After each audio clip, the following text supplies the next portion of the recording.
importante es que no va a estar gravada por el impuesto sobre la renta, es decir, aunque se declare estaría exenta del impuesto sobre la renta. Otra característica, la penúltima importante, es que va a sustituir a cualquier otra prestación actualmente existente que sea de menor cuantía. Y por último, a la hora de su implantación práctica, es importante tener en cuenta que no debe de traerse de ningún ingreso tributario ya existente. Es decir, que el planteamiento de su financiación debe obtenerse financiación adicional. Aquí es donde está la cuestión importante de su viabilidad. ¿Y cuál es el objetivo de la renta básica? Bueno, pues un objetivo fundamental es dar seguridad económica a todas las personas, a todos los ciudadanos por el hecho de serlo. Y eso lo que hace es eliminar los estigmas sociales asociados a la pobreza. En particular, romper lo que se llama la trampa de la pobreza. Esto es, que cuando las personas perciben beneficios, sean fiscales o de cualquier otro tipo, hay una condición de verificación. La gente tiene que verificar que es pobre. Esto es un estigma. Entonces, esto es una de las cosas que se trata de eliminar con la renta básica, porque se va a percibir por el mero hecho de ser ciudadano. Entonces, la trampa de la pobreza además es que normalmente lleva a que si sobrepasas cualquiera de los requisitos, entonces la gente lo que hace es no tratar de mantenerse para no perder esa prestación y no meterse en el mercado y decir, bueno, me van a dar un trabajo temporal de basura a tiempo parcial de 3 horas, bueno, prefiero seguir, aunque sea poco dinero, prefiero seguir recibiendo el subsidio, cualquiera que sea, una renta mínima garantizada o el subsidio de desempleo, no el seguro de desempleo, digo, porque prefiero tener esto seguro, ¿no?, que no perderlo. Entonces, una renta básica de ciudadanía tiene un efecto importante, que es eliminar eso que se denomina la trampa de la pobreza. Hay que decir que a este respecto que tiene una ventaja, por tanto, importante sobre un conjunto de propuestas, algunas de las cuales ya existen, por ejemplo, en el País Vasco o en Extremadura, lo que se llaman las rentas mínimas de inserción o las rentas mínimas garantizadas, los subsidios condicionados. De hecho, a esto el documento que han elaborado Vicens Navarro y Juan Torres, pedido por Podemos, en ese documento no se habla para nada de la renta básica y se habla precisamente de una renta mínima garantizada. La renta mínima garantizada tienen el problema de la trampa de la pobreza y no eliminan la pobreza como tal, aparte de tener costes de administración, que luego vamos a ver que en la renta básica reduce sustancialmente los costes de administración. Pero el principal argumento es que todos estos programas parciales no consiguen eliminar la pobreza. Ya lo sabemos, existen en España y sin embargo sigue habiendo pobreza en España. Es más, la pobreza en España ha aumentado enormemente con la crisis económica. Es muy importante que cuando hablamos de la renta básica, el hacer referencia a la financiación. Y es el único aspecto realmente del que voy a hablar, de las críticas que se hacen a la renta básica, aunque luego me voy a referir a otra que está también en las aportaciones de Vicens Navarro, por ser uno de los autores de ese documento. Una de las críticas que hace, que sería la crítica como más sensata que se puede hacer al planteamiento de la renta básica. Pero un aspecto importante del diseño de la renta básica es cómo se financia. Bueno, pues lo primero que hay que tener en cuenta es que una renta básica va asociada ineludiblemente a una reforma fiscal. Y esto para mí, que supuestamente soy un experto en cuestiones fiscales, o al menos macroeconómicas, para mí es una enorme ventaja, aparte de la reducción de la pobreza, porque lo que necesita España en estos momentos es una reforma fiscal. Y la renta básica plantea encima de la mesa la necesidad de una reforma fiscal que luego voy a comentar. Bueno, como el debate era si es posible o no, si esto es una utopía, si esto no se puede realizar, esto cuesta mucho dinero, un grupo de investigadores, todos ellos afincados en Cataluña, básicamente 3 investigadores, Jordi Argarons, Daniel Raventós y Lluís Torrens, llevan unos pocos años tratando de estimar con métodos estadísticos y de alta potencia si es posible o no financiar una renta básica. Empezaron Bueno, cuando digo de alta potencia es porque lo que han utilizado es procedimientos estadísticos y econométricos, una especie de arcano complejo, pero que lo que se hacen son simulaciones que su punto de partida es que han conseguido obtener una muestra de declaraciones de declarantes y de no declarantes del impuesto sobre la renta de las personas físicas. Es decir, tienen una base de datos que permite hacer simulaciones que reflejan muy bien lo que puede ocurrir en la realidad. No hay otra mejor manera de hacerlo. Bueno, entonces empezaron con una simulación para Cataluña y en esa simulación para Cataluña era posible financiar una renta básica en Cataluña. Siguieron con datos, en este caso para Guipúzcoa, para la provincia de Guipúzcoa, para el territorio foral de Guipúzcoa. En este caso tuvieron la suerte de que les dieron todas las declaraciones. Claro, no son muchas, bueno, no son muchas, depende porque exige capacidad informática importante, pero eran, no sé si recuerdo mal, me parece que eran como 200.000 declaraciones. Manejar 200.000 declaraciones es algo bastante complejo desde el punto de vista econométrico y estadístico, y ahí también les salía, y por fin, y es a lo que yo me voy a referir por las limitaciones de tiempo que tengo, a la última simulación que han hecho es que han conseguido que el Instituto de Estudios Fiscales, que es un organismo dependiente del Ministerio de Economía y Hacienda, les ceda la muestra de declarantes. Se llama técnicamente, perdónenme que les utilice la terminología técnica, pero siempre es mejor saber más que saber menos, se llama el panel de declarantes del impuesto sobre la renta de las personas físicas,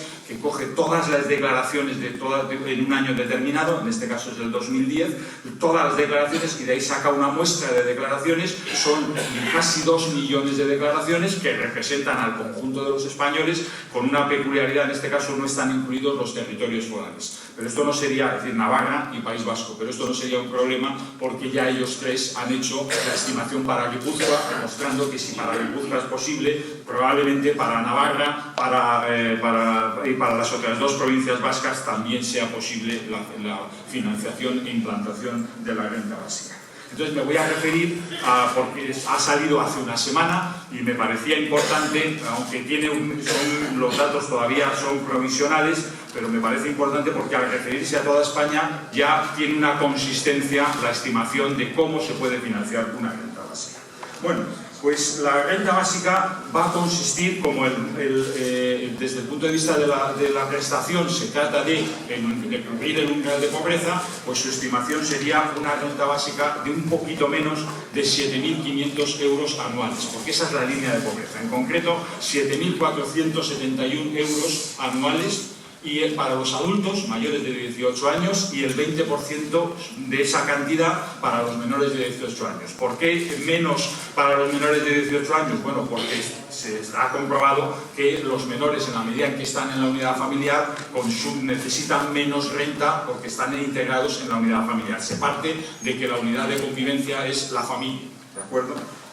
Por supuesto, esto no tiene para nada en cuenta los problemas de género que pueda haber respecto, por ejemplo, a las familias monoparentales. La mayor parte de las familias monoparentales están, la cabeza de familia es una mujer, pero los problemas de género que esto plantea la renta básica no los puede solucionar. Los problemas de género se tienen que solucionar con políticas de género. La renta básica no es el instrumento para solucionar los problemas relacionados con las políticas de género.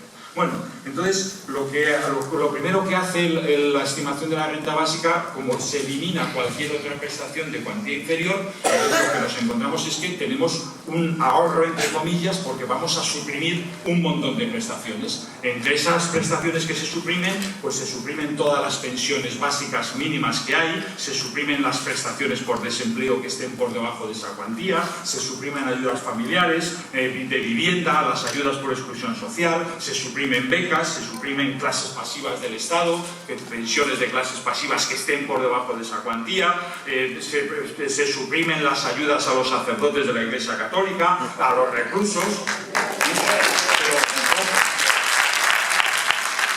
No es una cuestión ideológica, no es una cuestión ideológica que creo que ustedes están pensando, es una cuestión técnica. ¿Por qué? Porque estas ayudas están por debajo de los 7.500 euros, por eso van a desaparecer, no por cuestiones ideológicas, es una cuestión práctica, con independencia de que estemos de acuerdo o no, porque luego resulta que un sacerdote, si tiene de cualquier confesión religiosa, tiene una renta inferior a 7.500 euros, la va a recibir la renta básica por ser ciudadano igual que los demás. Todo eso ya, y aparte de eso, como la simplificación administrativa es enorme. Fíjense ustedes lo que significa la administración de todos estos programas. A pesar de que la Seguridad Social española es una de las seguridades sociales más baratas de la Unión Europea y probablemente del mundo en gastos de administración, esto de que a veces oímos mucho que es que la administración nos cuesta mucho dinero, que los burócratas, no, aquí hay una confusión. La administración española, al menos la de la Seguridad Social, es de las más baratas de Europa, créanme. Es decir, gasta prácticamente 3 euros de administración de cada 100, o sea que es muy poquito, ¿eh? Por ejemplo, en Irlanda se gastan 7 euros. Entonces, para que tengan ustedes una idea de uno de los países que se me viene a la cabeza. Bueno, pues ellos suponen de una manera moderada que se van a ahorrar el 50% de los gastos de administración. Es una cifra moderada, pero más vale en esto ser cauto, no que arriesgarse mucho. Entonces ya primero ahí ya se obtienen unos ahorros. Ellos los cuantifican, son 90 y tantos mil millones de euros que se liberan, que ya los tenemos ahí puestos. Y el segundo paso entonces es una reforma fiscal.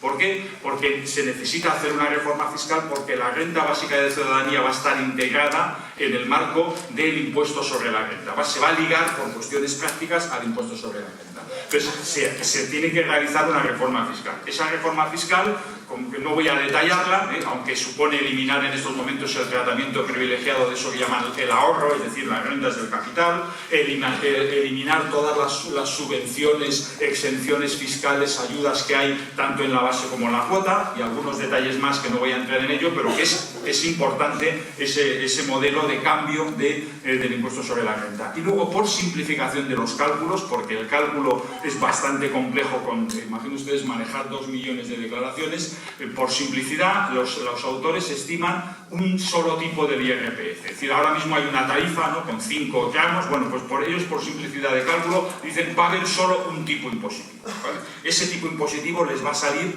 que es lo que se llama el tipo nominal, luego explicaré qué significa esto, que les sale que tiene que ser del 49,5%.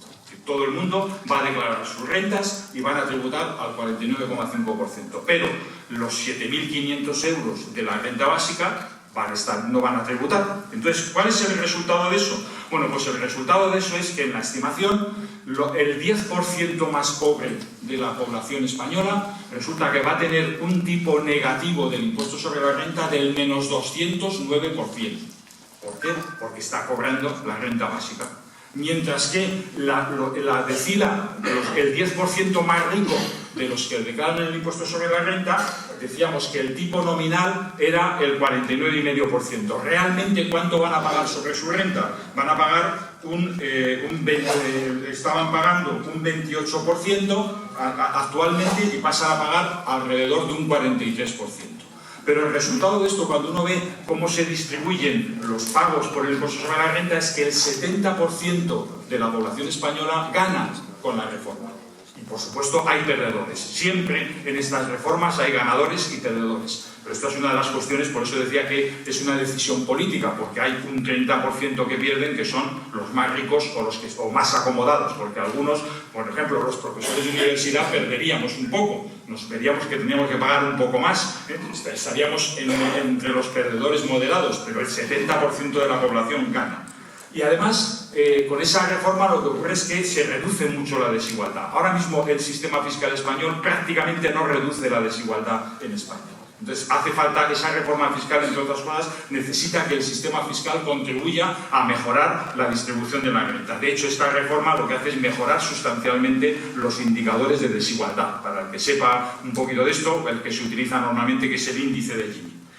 Y bueno, con todo eso, ¿qué se obtiene? Bueno, pues que esa reforma, junto a esos ahorros que hemos conseguido de la supresión de todas aquellas prestaciones por debajo de los 7.500 euros, más la recaudación adicional, esa recaudación adicional del impuesto sobre la renta va a suponer unos 35.000 millones y al final con eso se consigue obtener la cantidad suficiente de dinero para financiar la renta básica. Es decir, el objetivo que tenían Arcarons, Raventós y Torrens lo han conseguido. Han demostrado que con una reforma fiscal que introduce una fiscalidad verdaderamente progresiva en el impuesto sobre la renta, y luego habría que hacer algunas reformas más importantes en el impuesto de sociedades, en la imposición indirecta, pero en eso no vamos a entrar, pero que son complementarias de la renta básica, es perfectamente financiable la renta básica. Bueno, entonces, y que eso mejora la distribución de la renta. Entonces, al final, lo que parecía que era una idea, y ya estoy terminando, que era impracticable, que era utópica, ya tenemos la información estadística para decir es posible implantar la renta básica.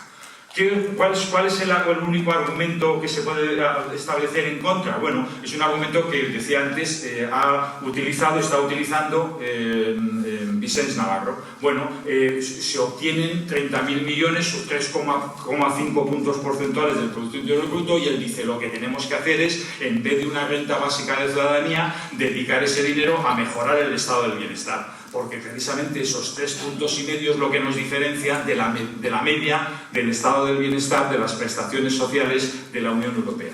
Bueno, no es tanto una crítica, sino como una opción política. ¿Qué preferimos? ¿Mejorar las prestaciones del estado del bienestar pero que se sigan manteniendo todavía importantes niveles de pobreza? ¿O tratar de erradicar los niveles de pobreza y al mismo tiempo utilizar el instrumento de la renta básica para empezar ya una reforma fiscal?